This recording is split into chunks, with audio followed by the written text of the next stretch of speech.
এই দুনিয়ায় এই জমিনে যেই পরিমাণ পাপ হয়, আল্লাহ তাআলা যদি ওই পাপের সমপরিমাণ শাস্তি দিতেন, একটা মানুষও আমরা বেঁচে থাকতে পারতাম না। তাই আল্লাহ জানান, লিউযীকাহুম বা'দাল্লাযী আমিলু, আমাদের সামান্য পাপের শাস্তি আল্লাহ আমাদের আস্বাদন করা, পরিপূর্ণ পাপের শাস্তি আল্লাহ দেন না। তাহলে একটু খেয়াল দেন, এই যে ভূমিকম্প হওয়ার কারণ হলো আমাদের পাপ, তার মানে শাস্তি আল্লাহ দেন এর কারণ হলো আমাদের পাপ। উদ্দেশ্য কি? উদ্দেশ্য ভূমিকম্প দিয়ে ধ্বংস করে দেওয়া নয়, বরং আল্লাহ তাআলা বলেন লাআল্লাহুম ইয়ারজিউন, যাতে করে তারা ওই পাপের পথ থেকে প্রত্যাবর্তন করে। আল্লাহ তাআলা ভূমিকম্প দেন, শাস্তি দেন, এর মূল উদ্দেশ্য হলো আমরা যেন পাপ থেকে ফিরে আসি। কিন্তু আফসোস, আপনারা এই ভূমিকম্প কতটুকু অনুধাবন করছেন জানি না, কিন্তু ঢাকার অবস্থা ভূমিকম্পের পরে কোনো পরিবর্তন হয় নাই, এমনটা। তাহলে নবীজি বলেন কিয়ামত ততক্ষণ হবে না যতক্ষণ ভূমিকম্প বেশি বেশি না হবে। আর বেশি বেশি ভূমিকম্প হওয়ার অন্যতম কারণ হলো পাপ। 3 নাম্বার, নবীজি বলেন ওয়ায়াতাকারাবাজ জামান, কিয়ামত ততক্ষণ হবে না যতক্ষণ সময় নিকটবর্তী না হবে। হাদিসের মধ্যে আসছে, নবীজি সাল্লাল্লাহু আলাইহি ওয়াসাল্লাম বলেন কিয়ামতের আগে সময় নিকটবর্তী হয়ে যাবে। 1 যুগ 1 বছরের মতো মনে হবে, বছরকে মাসের মতো মনে হবে, মাসকে সপ্তাহের মতো মনে হবে, সপ্তাহকে দিনের মতো মনে হবে, দিনকে ঘন্টার মতো মনে হবে, ঘন্টাকে মিনিটের মতো মনে হবে, মিনিটকে আগুনের স্ফুলিঙ্গের মতো মনে হবে। মুহাদ্দিসিনে কেরাম বলেন এর দ্বারা উদ্দেশ্য হলো সময় থেকে বরকত উঠে যাবে। যেই মানুষগুলো দুনিয়ার হায়াতে সম্পদ ছিল সাদকা করে নাই, সময় ছিল কিন্তু নেক কাজ ভালো কাজ করে নাই, ওই মানুষগুলো মারা যাবার পরে আফসোস করে রবের কাছে ফরিয়াদ করবে, ও রব লাউলা আখারতানি ইলা আজালিন করিব, যদি আমাকে কিছু সময়ের জন্য অবকাশ দেওয়া হইতো। তার মানে রব আমারে যদি আবার একটু দুনিয়ায় যাওয়ার সুযোগ দিতেন, সম্পদ তো রেখে এসেছি, ওয়ারিসরা কাড়াকাড়ি শুরু করে দিয়েছে, রব যদি আবার একটু অবকাশ দিতেন, এইবার দুনিয়ায় গিয়ে সাদকা করতাম। ওয়া আকুম মিনাস সলিহিন, ও রব বিগত হায়াতে ভালো কাজ করি নাই, ভালো মানুষের সঙ্গ নেই নাই, রব এইবার গিয়ে আমি সৎকর্মশীলদের অন্তর্ভুক্ত হয়ে যাইতাম। তার মানে এবার যদি যাইতে দিতেন নেক কাজ বেশি বেশি করতাম। বলুন তো, মৃত্যুর পরে ওই মৃত ব্যক্তি যত আবেগ নিয়ে আল্লাহ তাআলার কাছে ফরিয়াদ করুক না কেন, আল্লাহ তাআলা একটা সেকেন্ডের জন্য তাকে দুনিয়ায় আসতে দিবে নাকি? মরার পরে মানুষ আল্লাহ তাআলার কাছে যেই বিষয়টা কামনা করবে সেটা হলো হায়াত, অথচ সেই হায়াত এখন আমাদের আছে। একটু চিন্তা করা দরকার। হায়াত হলো টাকার চাইতে বেশি দামি। কেন? বলে কারো হায়াত যদি ফুরিয়ে যায়, গোটা পৃথিবীর সব সম্পদ দিয়ে একটা সেকেন্ডও কিনতে পারবে না। যদি কারো হায়াত থাকে, আল্লাহ যদি চায় হায়াত কাজে লাগিয়ে সম্পদওয়ালা ক্ষমতাওয়ালা হতে পারবে, কিন্তু যদি হায়াত না থাকে দুনিয়ার সব সম্পদ দিয়ে একটা সেকেন্ডও হায়াত কিনতে পারবে না। যদি টাকা দিয়ে হায়াত কেনা যাইত, ওই যে আমাদের দেশের অন্যতম ধনী যমুনা গ্রুপের চেয়ারম্যান বাবুল মারা যাইত না, হায়াত কিনা নিত। তার মানে বোঝা গেল কি, এই হায়াত হলো অমূল্য এক সম্পদ। এই দুনিয়ার মানুষ টাকা পয়সা ব্যয়ের ক্ষেত্রে হিসাব করে, চিন্তা করে, কিন্তু ওই টাকা পয়সার চাইতে দামি নেয়ামত হায়াত ব্যয় করার সময় আমরা চিন্তা করি না। দুনিয়ার 1000 কোটি টাকার মালিক, সেও সম্পদ ব্যয় করার সময় চিন্তা করে। আপনাদের নোয়াখালী অঞ্চলে অনেক বড় বড় শিল্পপতিরা আছে, 1000 কোটি টাকার মালিক আছে। এমনও মানুষ আছে যে তার কত টাকা ব্যাংক ব্যালেন্স আছে এই হিসাবটাও তার কাছে নাই। তারা যদি জিজ্ঞাসা করা হয়, বলবে আমার অ্যাকাউন্টসে জিজ্ঞাসা করেন কয় টাকা আছে, আমি জানি না। মনে করেন ওই লোকটা নোয়াখালী এক বাজারে নামছে, তার উদ্দেশ্য কি? সে এক বোতল পানি কিনবে, এই মাম পানি কিনবে, মাম পানি। দোকানদারের কাছে গিয়ে বলছে যে আমার এক বোতল হাফ লিটার মাম পানি দাও। দোকানদার এই লোকরে চিনছে, এই তো সেই লোক যার এত টাকা, এই টাকার হিসাব সে নিজে জানে না। তাইলে এই লোকের কাছে এই পানিটা একটু বেশি দাম চাইব, বোতলে লেখা 20 টাকা।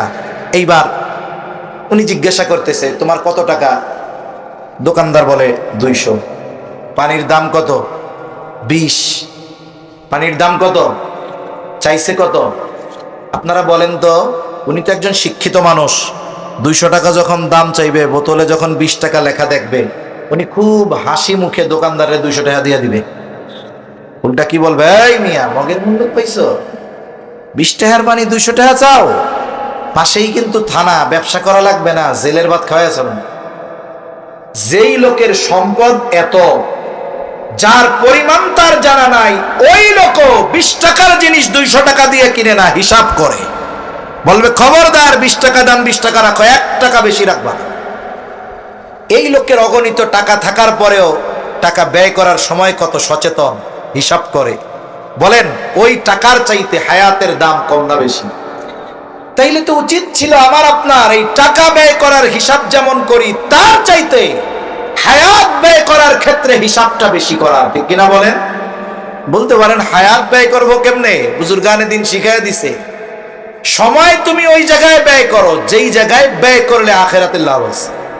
সময় তুমি ওই জায়গায় ব্যয় করো যেখানে আখেরাতের লাভ পাবা। কমপক্ষে এই দুনিয়ার বৈধ লাভ হবে এমন জায়গায় সময় ব্যয় করো। এখন বলেন, কিছু আল্লাহর বান্দা দৈনিক 8 ঘন্টা 4 দোকানে বসে থাকবে, গ্রাম অঞ্চল শহর অঞ্চল সব জায়গায় এরকম কিছু আল্লাহর বান্দা আছে না নাই? ছেলে 3টা থাকে সৌদি আরব, অনেক টাকা ইনকাম করে, ওনার তো কাম কাজ নাই, কি করবে? জোহরের নামাজ পড়ে বাইর হয়, একবারে রাত 12টায় বাড়িতে ফিরে। 2টা থেকে 12টা, একটানা 10 ঘন্টা উনি 4 দোকানে বসবে, সুন্দর মতো খাবে, দৈনিক 300-400 বিল হবে, পোলাপান দিয়ে দিবে। এখন বলেন এই 10 ঘন্টা 4 দোকানে বৈশা ওনার আখেরাতের কি লাভ হয়েছে? দুনিয়ার বৈধ কি লাভ হয়েছে? উপরন্তু কি হলো? ওই জায়গায় বসছে, গীবত করছে, এর দোষ ত্রুটি বর্ণনা করছে, সামনে টেলিভিশনের দিকে তাকায় তাকায় নাচ গান দেখছে, শুনছে। তার মানে কি হলো? আখেরাতের লাভ তো বহুদূর, দুনিয়ার বৈধ লাভ তো বহুদূর, বরং পাপের বোঝা নিয়ে দৈনিক বাড়ি ফেলতেছে, ঠিক কিনা বলেন? আমার যেই যুবক ভাই কোনো কারণবিহীন ফেসবুকের মধ্যে ঘন্টার পর ঘন্টা আছে, কোনো কারণবিহীন ইউটিউবের মধ্যে ঘন্টার পর ঘন্টা নাচ গান দেখতেছে, কেউ পাবজি খেলতেছে, কেউ ফ্রি ফায়ার খেলতেছে, কেউ বা জুয়া খেলতেছে, এই মোবাইল টিপলো, আখেরাতের কোনো লাভ আছে? দুনিয়ার কোনো বৈধ লাভ আছে? অথচ ওই কাজে তার সময় দৈনিক 10 ঘন্টা শেষ। তার সময়টা কেমনে ব্যয় করব? আমি 1 ঘন্টা এই জায়গায় বসবো, আমার হিসাব হবে 1 ঘন্টা বসলে আখেরাতের লাভটা কি?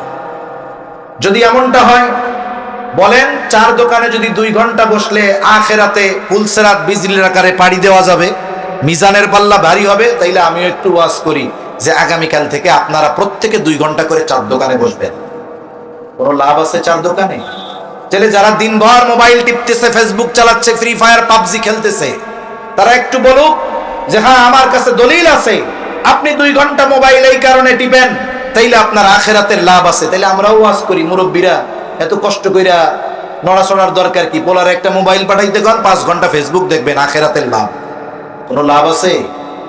আপনার সময় হাতে আছে, মাদ্রাসার অভাব নাই, আপনি কোরআন পড়তে পারেন না, কোনো অসুবিধা নাই।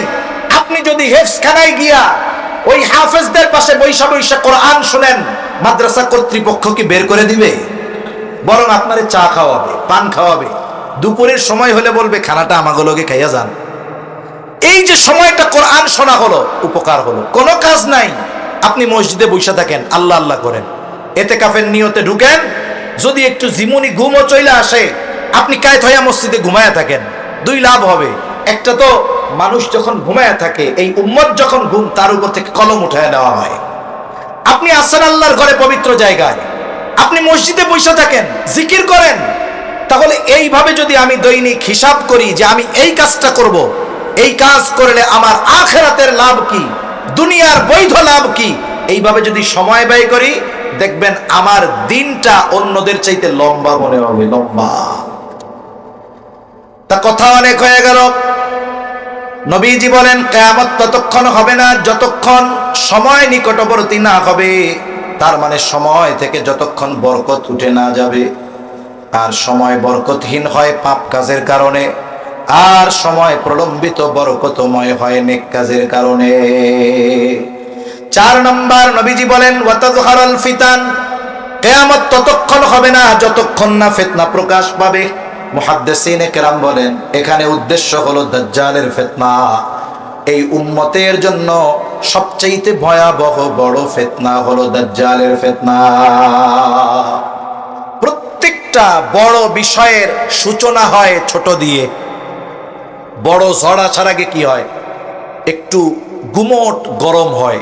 যখন গরমের একটা ধরন আছে, মুরব্বীরা বুঝবে, ওই ধরনের গরম যখন হয় তারা বলে কাছাকাছি সময় বড় ঝড় বৃষ্টি হইতে পারে।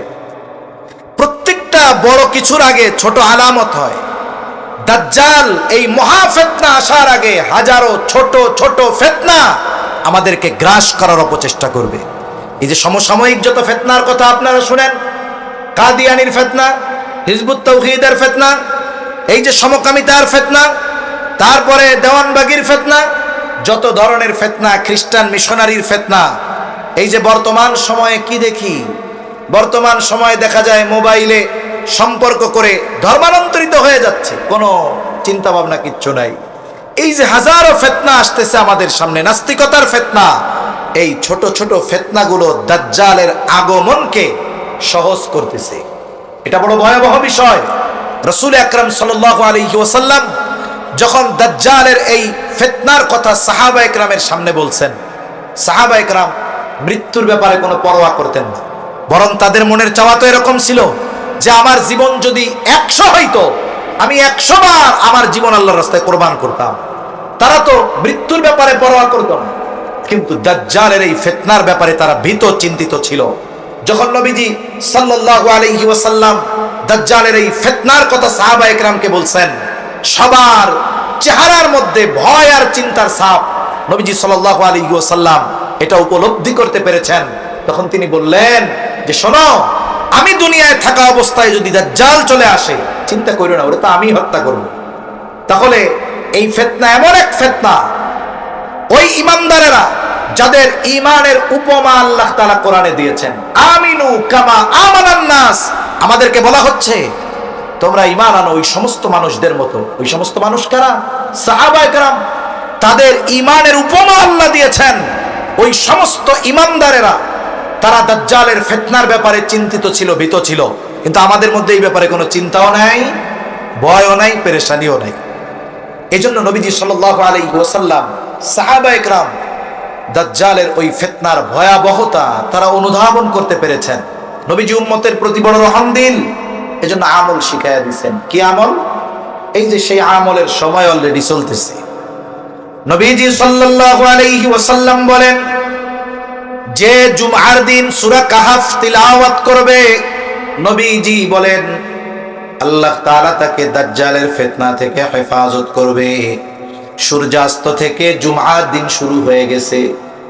আরেক বর্ণনায় নবীজি বলেন, যেই ব্যক্তি সূরা কাহফের 10 আয়াত, এক বর্ণনায় প্রথম 10 আয়াত, আরেক বর্ণনায় শেষ 10 আয়াত, তবে মুহাদ্দিসিনে কেরাম প্রথম 10 আয়াতের ব্যাপারে গুরুত্ব দিয়েছেন। এই 10 আয়াত যে হিফজ করবে, মুখস্থ করবে, জুমার দিন তিলাওয়াত করবে, আল্লাহ তাআলা ওই তিলাওয়াতকারীকে দাজ্জালের ফিতনা থেকে হেফাজত করবে। তাই আজকে থেকে আমরা এই আমলটা করব তো ইনশাআল্লাহ। সূরা কাহফ পুরা না পারি, কমপক্ষে 10টা আয়াত পড়ব। এই 10টা আয়াত মুখস্থর চেষ্টা করব। মুরব্বীরা বলতে পারেন আমরা এখন কেমনে করব? মোবাইল তো সবার কাছে আছে, সেটা বাটন ফোন হোক আর টাচ ফোন হোক,